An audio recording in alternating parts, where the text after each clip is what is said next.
Microsoft's head of gaming Phil Spencer recently revealed Xbox consoles are sold at a loss of up to $200, and we can expect prices for certain things to increase after the 2022 holiday season. Now, by itself, this statement reads as something of a public service announcement in order to set public expectations, but that's only a small part of what is at play here, and recent statements like these have more to do with Microsoft and Xbox's attempt to purchase Activision Blizzard. We'll be going over how to connect the dots and give a rough summary of what's happened so far and what we can expect going forward concerning the Microsoft Activision Blizzard deal, Sony, and the gaming globe in today's video. Welcome back, gamers. Before we get into today's news, if you would do me a favor, smash the like button, subscribe if you haven't already to support the channel, and of course leave any feedback, thoughts, or constructive criticism in the comments below. Now let's get into it.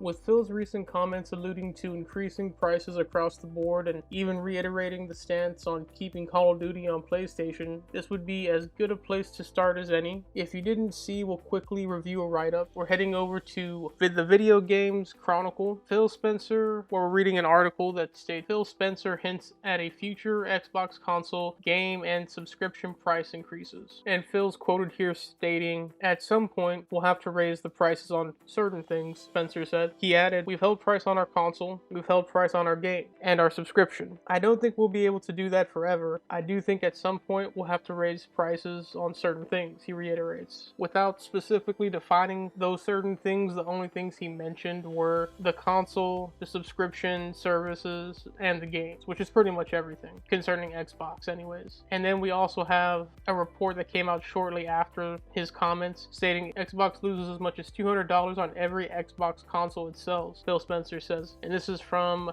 GameSpot.com, where we're looking at this article. In the article, it reads, "It's been known for some time that consoles are loss leaders," and we'll go over that phrase in a bit, but this is among the first times that an executive at a console producer is putting a specific dollar amount, or in this case a range, to the extent of the cost. Spencer made comments around the same time that he confirmed that Xbox Game Pass is profitable. We'll also talk about that a bit, but he shied away from offering any further specifics about the economics of the service. And the last thing we're going to highlight from this article here is, as part of the Apple versus Epic court case, Microsoft revealed it has actually never made a profit selling Xbox hardware dating back to the original Xbox. And the article tries to say Nintendo is a rare example as it claims to sell the Nintendo Switch for profit. Sony and Nintendo do not always or even commonly sell their consoles at a loss. And we'll reference some more articles here. So right here we have a very old write-up from Destructoid.com noting that the PlayStation 3 is finally profitable. Sony has boasted that after 4 years of bleeding money, the PlayStation 3 has become profitable, with the company finally making money on every unit sold. And also concerning the PlayStation 4, we're looking at a write-up from Polygon here in 2014. Kaz Hirai, the CEO at the time of Sony, was quoted here stating, from a profitability standpoint, PlayStation 4 is also already contributing profit on a hardware unit basis, establishing a very different business framework from that of our previous platform businesses, meaning that because the PlayStation 4 launched in November of the prior year and they were already seeing profitability on every unit sold in May, which is not even half a year, that's very different from how I guess the PlayStation 1, 2, and 3 were set up, where they were losing money pretty handedly on each console sold. And the reason we're talking about this right now concerning the Xbox deal is because of that phrase in the prior article, loss leaders. I believe that's layman terms for a more legal definition concerning antitrust laws. So we're going to look at the FTC.gov website concerning antitrust laws, in particular predatory or below cost pricing. Now this is kind of like a terms dictionary glossary, if you will. It states here, can prices ever be too low? The short answer is yes, but not very often. Instances of a large firm using low prices to drive smaller competitors out of the market in hopes of raising prices after they leave are rare. And they give some examples of how this might occur. They say, the gas station down the street offers a discount program that gives members cents off every gallon purchased. I can't match these prices because they are below my costs. If I try to compete at those prices, I will go out of business. Isn't this illegal? Pricing below, and then they have the answer here. Pricing below a competitor's this cost occurs in many competitive markets and generally does not violate the antitrust laws. Sometimes the low pricing firm is simply more efficient. Pricing below your own cost is also not a violation of the law unless it is part of a strategy to eliminate competitors. And that's the important point there. It also continues, and when that strategy has a dangerous probability of creating a monopoly for the discounting firm so that it can raise prices far into the future to recoup its losses. In markets with a large number of sellers, such as gasoline retailing, it is unlikely that one company could price below cost long enough to drive out a significant number of rivals to attain a dominant position. Now, of course, that's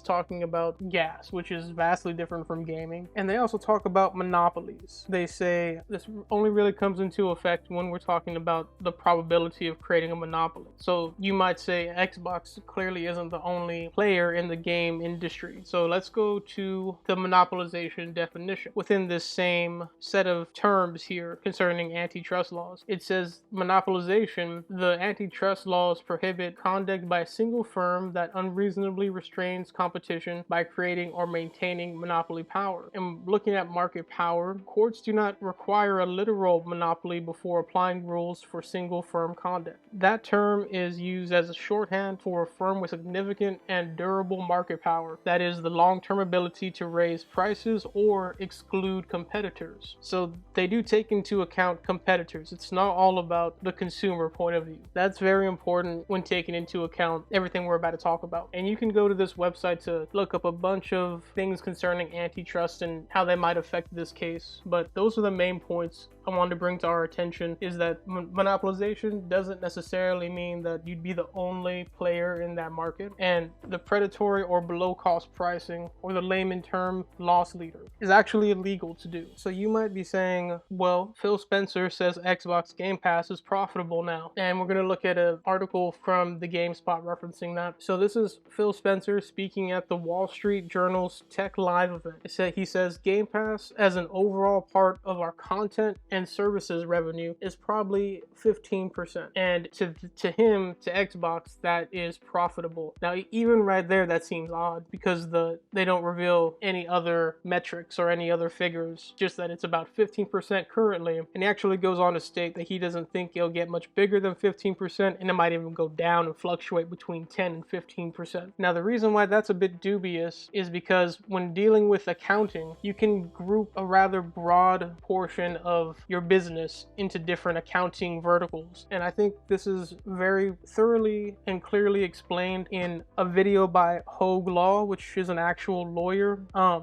think it's worth pointing out that he is a lawyer on the side of, or that advocates in favor of these larger corporations to acquire more companies.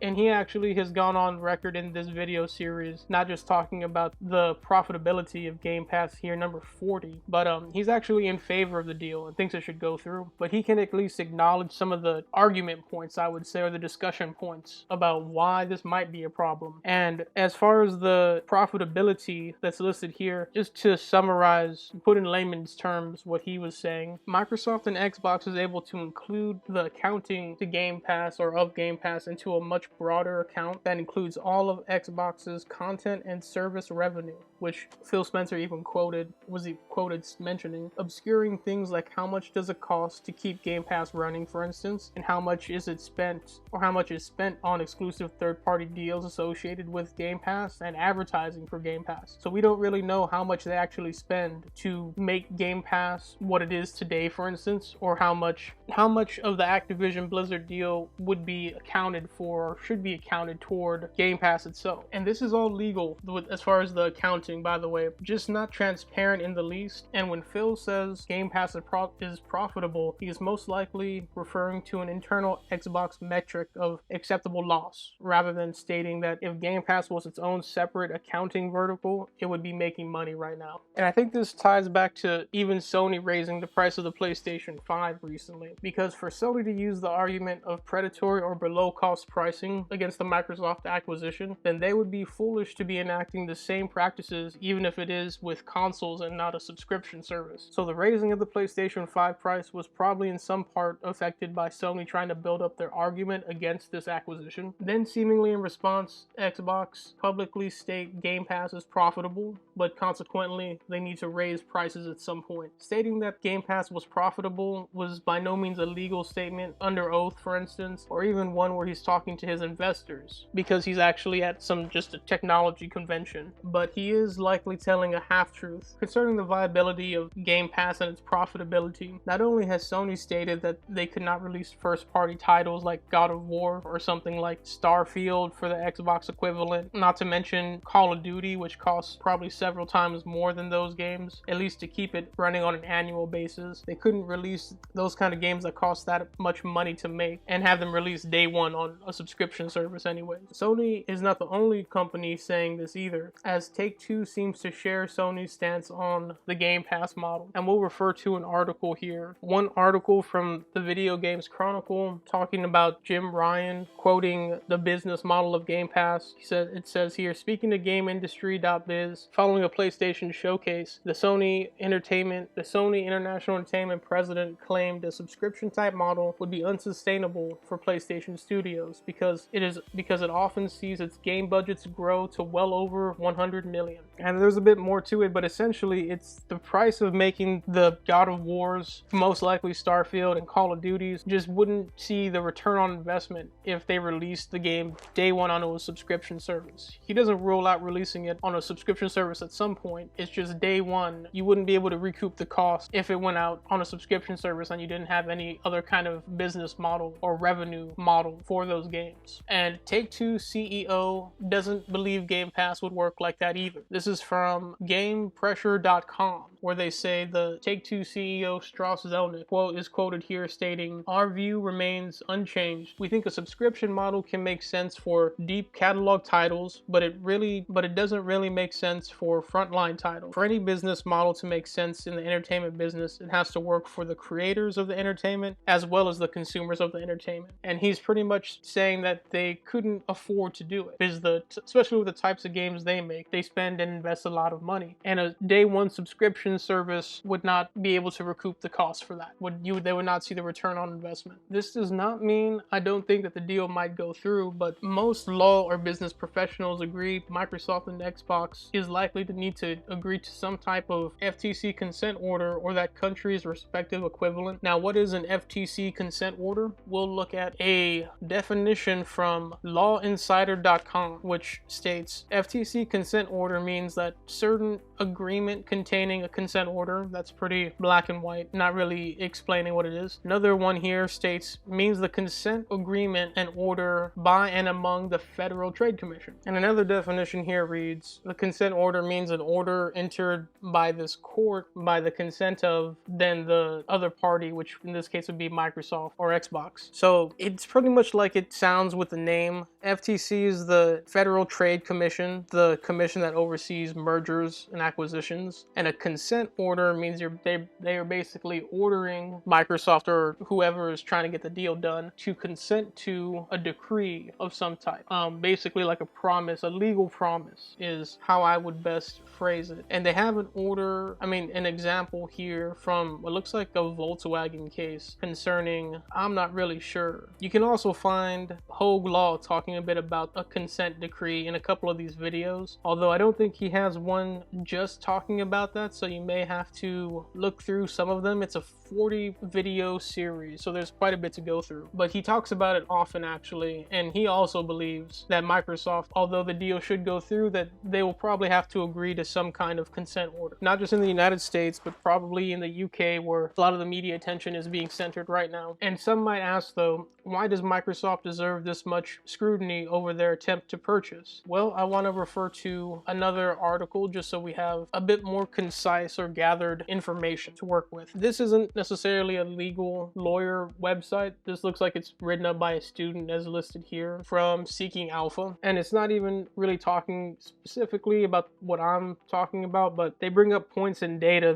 that we'll use. So feel free to read their take on it. The article is called "What Will Microsoft Lose If the Activision Blizzard Deal Collapses?" and it seems pretty pretty comprehensive, but we're just going to go over a few of the talking points and data here. So for one, from the information they've gathered, it's probably the biggest tech acquisition that we've ever seen. The only M&A close to Microsoft's Activision Blizzard deal was the Dell EMC Corp deal with a transaction value of $67 billion. So it's actually unprecedented, not just in the gaming sphere, but pretty much in all of the tech industry. And we can see, going a bit further on in the article, video games are the largest, most popular, and fastest growing form of entertainment content. The global gaming market is projected to reach 3.32 billion users by 2024 and could grow to 4.5 billion by 2030 due to an increased interest in immersive content, virtual worlds, and new experiences, according to Microsoft themselves. Based on the revenue in 2021, Microsoft would overtake Sony to become the world's second largest gaming company behind only Tencent. And I believe that comment is in regards to if the deal went through. And then there's a chart listed here. This is from apparently the Global Game Market Report from April 2022 at newzoo.com, Global Games Report. And I believe Microsoft was using this chart with their filings for the Brazil FTC equivalent. I could be wrong, but I also think it was in a Hogue Law video. And essentially, we can see a breakdown in the terms of billions of dollars here of the top companies by game revenues for the full year 2021. We have,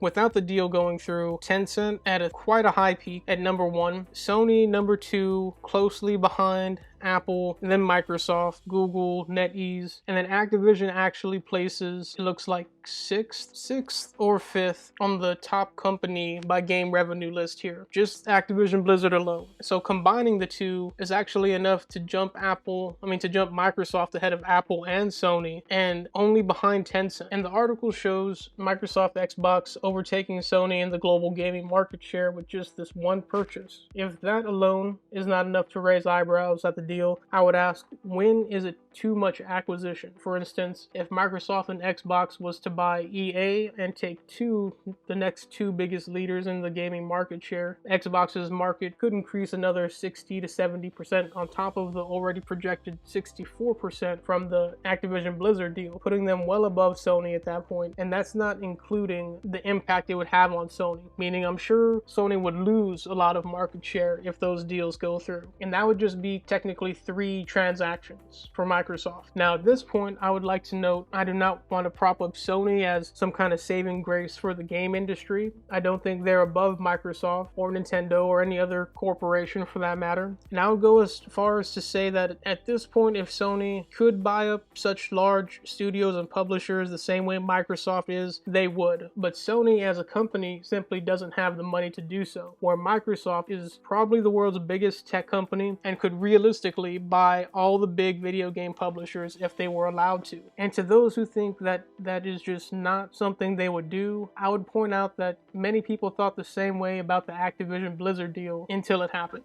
It's not so much about would Microsoft do it, but it's more about could they do it. So again, I would pose the question, how much is too much acquisition for one company? Also, this is really not just about Sony and Microsoft, but instead about all competition in the market, of which Sony and Microsoft are the 2 biggest competitors. But I would certainly like to see more options and more competition in the future, which I think this deal or deals like this would massively prevent any future competition moving forward. And just to briefly address the Tencent market share, I also don't like Tencent as a big corporation and also as an arm of the Chinese government. I do believe they should have more limits on what they're allowed to purchase, but I think the main thing that bars them from more scrutiny is the fact that they're a third-party publisher and they don't really have any direct incentive to favor one competitor or another. They don't make consoles, they don't have their own streaming service. But I do think that it's something that the Federal Trade Commission and other commissions like that should look into around the globe, as the Chinese government is basically using Tencent to gain a massive hold on the gaming industry. Now, this discussion wouldn't be fair unless we talked about some of the negatives Sony has to contend with when making arguments against this deal. So we'll start with the Sony is buying studios and making exclusive deals as well point. For the direct comparison of buying studios, it does not compare at all, as Microsoft is now buying entire publishers that can own multiple studios and are in the top 10 companies of the global gaming market share. And as we talked about, it's actually an unprecedented big deal as far as money is concerned. Now, I wouldn't advocate for any game franchise to be taken off a platform once it has been introduced, but unless there was some magic button that disabled all third-party exclusives across all platforms, I don't think it's fair to single out any one company for this practice, as both participate in paying for third-party exclusives. I personally would prefer console manufacturers to either build studios from the ground up or buy smaller studios that they've partnered with in the past and that are not universally loved by people across all platforms already. The fact that Sony has exclusive content for Call of Duty, for instance, somewhat weakens their argument, but even if the roles were reversed, I think it would be fine, and in fact, it was okay for Microsoft to do this in the Xbox 360 era, but the current issue is that Call of Duty would be offered on Game Pass for no higher than maybe $15 or $20 per month, along with all the other Activision Blizzard titles and all current Xbox first-party games. That is where we get back to the loss leader or predatory below-cost pricing discussion, and why I feel Xbox is currently talking about raising prices across the board. Another argument I see against Sony in particular is that Nintendo doesn't have Call of Duty, but they seem to do fine. And while it's true that Nintendo does not currently have Call of Duty, it's not making money off Call of Duty or any Activision Blizzard title really, Sony on the other hand is. And they would certainly see a drop in their profit and in the gaming market share perhaps if Call of Duty and other Activision Blizzard titles were removed from their platform, or if they were on Game Pass, meaning with just one purchase, Microsoft's direct competition would see massive losses in revenue and stymie the growth of rival subscription services, which I think is another important point in particular, is the building and creating of current subscription services and potentially future subscription services similar to Game Pass. And if you think Game Pass would not hurt the Call of Duty sales on PlayStation or in general, or if you think Game Pass is actually beneficial to Call of Duty, then I would ask, why hasn't Activision put Call of Duty on Game Pass and PlayStation Plus already? The answer is it's not sustainable, not a sustainable business model with how much money is put into the game. And it's not just Sony stating this, as we can reference the prior articles with Take-Two. The last point I want to go over though is the notion that Phil Spencer said, and we'll pull up the article. This coming from Game Informer. Phil Spencer is quoted as stating, "As long as there's a PlayStation out there to ship to, our intent is that we continue to ship Call of Duty on PlayStation, similar to what we've done on Minecraft since we've owned that." So then we're good, right? Deal done. He's quoted there saying they're going to keep it, except Xbox has currently refused to sign anything legally binding concerning statements like these, and the key word in the quote is intent, meaning this is not even a gentleman's verbal agreement, and the Minecraft comparison holds almost no weight, as Minecraft is something akin to a live service game that has been running for over 10 years, I believe. Call of Duty is one of the best-selling franchises in the game industry because it's annualized, meaning customers buy a new copy yearly for full price, $60 to $70 currently, and not at all similar to Minecraft. For instance, I don't think anyone is accusing Microsoft of potentially removing Call of Duty Warzone or any of the prior Call of Duties from the competitors' marketplaces if they do get Activision Blizzard. Instead, they're talking about future titles, which Minecraft I think maybe had 2 spin-offs of almost no consequence as far as sales, but their mainline franchise, Minecraft itself, is not only not a full-price game, but also has already existed on those other storefronts before Microsoft took over that company. To close out this video, I would just like to reiterate, I don't hate the Xbox brand or the PlayStation brand, but instead I view myself as being anti-big corporation, and would once again like to pose the question to you all: how much is too much when it comes to acquisition, or do you even have a limit on acquisitions? I plan to do a follow-up video or maybe even a live stream about the Microsoft Activision deal going forward in the future, so leave any topics or points you might want to have looked over or discussed in the comments below. I'd love to hear your thoughts or opinions, but that will be all for this video. Thank you so much for watching the video, and if there was anything I missed or you just want to make some suggestions for the next video, go ahead and drop a comment, like the video, subscribe if you haven't already. It helps more than you know, and of course, as always, thanks for watching Game X Affinity.